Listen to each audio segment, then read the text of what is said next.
اعوذ باللہ من الشیطان الرجیم بسم اللہ الرحمن الرحیم۔ سورہ نساء آیات نمبر 71 تا 76 میں اہل ایمان کو جہاد کی ترغیب، منافقین کا کردار اور اللہ کی راہ میں جہاد کرنے پر اجر عظیم کی بشارت، مکہ میں پھنسے ہوئے بے بس مردوں، عورتوں اور بچوں کی مدد کرنے کی تلقین۔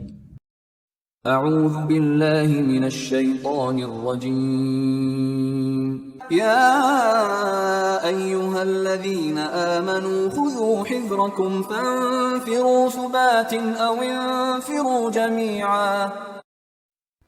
اے ایمان والو، اپنی حفاظت کا سامان اور اسلحہ لے کر نکلا کرو، پھر جیسا موقع ہو خواہ الگ الگ دستوں کی شکل میں نکلو یا سب اکٹھے ہو کر نکلو۔ وَإِنَّ مِنكُمْ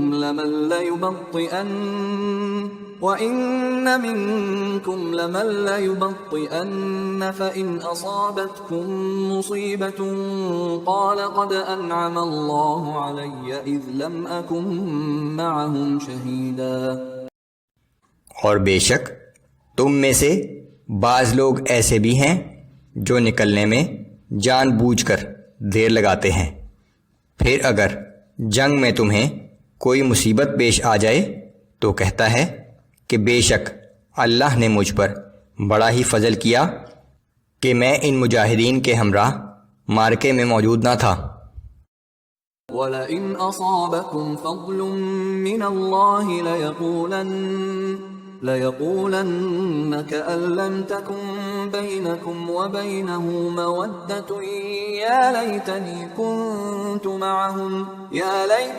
كُنتُ مَعَهُمْ فَأَفُوزَ فَوْزًا عَظِيمًا۔ اور اگر اللہ کی طرف سے تم پر کوئی فضل ہو جائے تو پھر یہی شخص کہتا ہے کہ اے کاش میں ان کے ساتھ ہوتا تو میں بھی بڑی کامیابی حاصل کرتا، لیکن اس انداز سے جیسے تم میں اور اس میں کبھی کوئی دوستی کا تعلق ہی نہ تھا۔ فَلْيُقَاتِلْ فِي سَبِيلِ اللَّهِ الَّذِينَ يَشْرُونَ الْحَيَاةَ الدُّنْيَا بِالْآخِرَةِ۔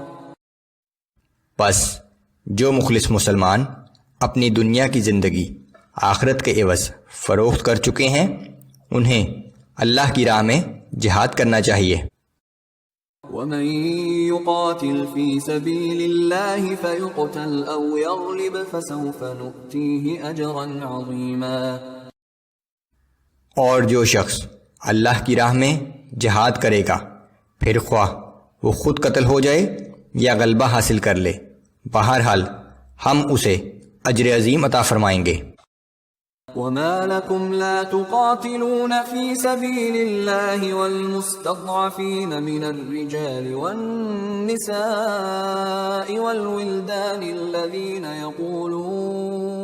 الَّذِينَ يَقُولُونَ رَبَّنَا أَخْرِجْنَا مِنْ هَذِهِ الْقَرْيَةِ الظَّالِمِ أَهْلُهَا وَاجْعَل لَّنَا مِن لَّدُنكَ وَلِيًّا وَاجْعَل لَّنَا مِن لَّدُنكَ نَصِيرًا۔ اے مسلمانوں، تمہیں کیا ہو گیا ہے کہ تم ان کمزور و بے بس مردوں، عورتوں اور بچوں کے لیے اللہ کی راہ میں جنگ نہیں کرتے، جو دعا کر رہے ہیں کہ اے ہمارے رب، ہمیں ان ظالم لوگوں کی بستی سے نکال اور اپنے پاس سے ہمارے لیے کوئی ہمدرد پیدا کر اور اپنے پاس سے ہمارے لیے کوئی مددگار پیدا کر دے۔ پس منظر ان لوگوں کا ہے جو رسول اللہ صلی اللہ علیہ وآلہ وسلم کی مکہ سے مدینہ کی طرف ہجرت کے وقت مناسب اسباب سفر نہ ہونے کی وجہ سے مدینہ نہ جا سکے تھے، یا بعد میں ایمان لائے اور ابھی تک مجبوراً مکہ ہی میں پھنسے ہوئے تھے۔ الذين آمنوا يقاتلون في سبيل الله۔ جو لوگ اللہ پر ایمان لائے وہ اللہ کی راہ میں لڑتے ہیں۔ والذين كفروا يقاتلون في سبيل الطاغوت فقاتلوا أولياء الشيطان إن كيد الشيطان كان ضعيفا۔ اور جنہوں نے کفر کا رویہ اختیار کیا ہے وہ شیطان کی راہ میں لڑتے ہیں۔ پس اے مسلمانوں، تم شیطان کے دوستوں سے جنگ کرو اور یہ یقین رکھو کہ شیطان کا داؤ بہت کمزور ہوتا ہے۔